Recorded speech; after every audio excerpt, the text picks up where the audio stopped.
Choo choo! Everyone loves a murder mystery, and I do too!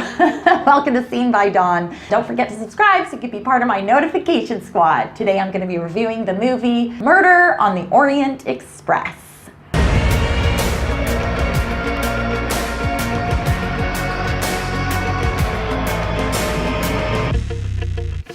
Murder on the Orient Express is an Agatha Christie novel from the 1930s. In this film, we have a lot of recognizable faces. We have Penelope Cruz, we have Josh Gad, and Johnny Depp, and Kenneth Branagh. Also the director of this film, we have Michelle Pfeiffer.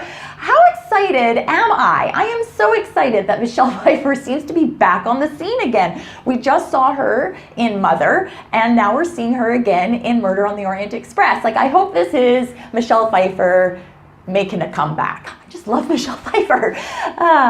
Oh, we have Willem Dafoe, we have Judi Dench. This is a sold-out train as far as stars go. So the premise of this movie is that the world's greatest detective, Hercule Poirot, did I say that right? Hercule? He's very particular about the way people say his name, so I probably butchered it. Hercule Poirot. I'm really bad at it. Hercule Poirot is the world's greatest detective, and he's on this train, the Orient Express. And of course, while he's on the train, wouldn't you know it, somebody gets murdered, so it's up to him to do the investigation and figure out who it is that's responsible. So we learn that he has some very OCD tendencies, where his eggs have to be exactly a certain measurement or else he just can't eat them.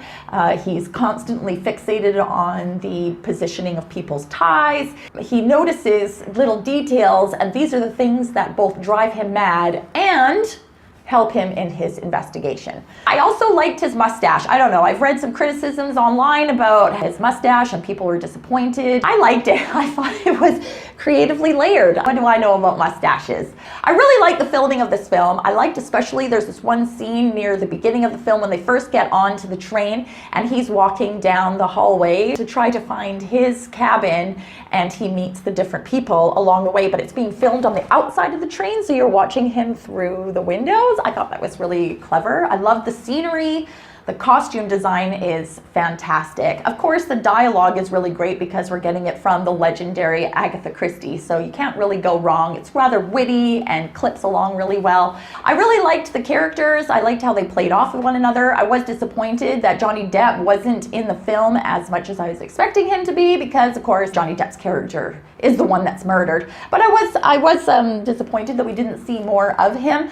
Josh Gad, I think, is like a really funny person, but he's not funny in this movie at all. This movie isn't really funny, except for Hercule. He says a few things that are a little bit witty, but it's not like hysterical. I did find that the film started to drag a bit near the endish of the middle, sort of into the last act, right before everything was revealed, and did find that it sort of like started to drag, like it was a train burrowing its way through an avalanche, and just felt like it was like, oh, okay, can we just get on with it already? But for the most part, I found it to be a really interesting film. I think it's very different from films that we're seeing nowadays anyway, like with all of the action adventures and the comic books, and I liked that. It was a refreshing change. So I give this movie a 7 out of 10. I thought it was a decent source of entertainment, and I think it was a fair depiction of Agatha Christie's story. So I think that you should go and check it out. Give this video a big thumbs up if you like trains and murder. And don't forget to subscribe so you don't miss out on anything that I've seen. Scene by Dawn.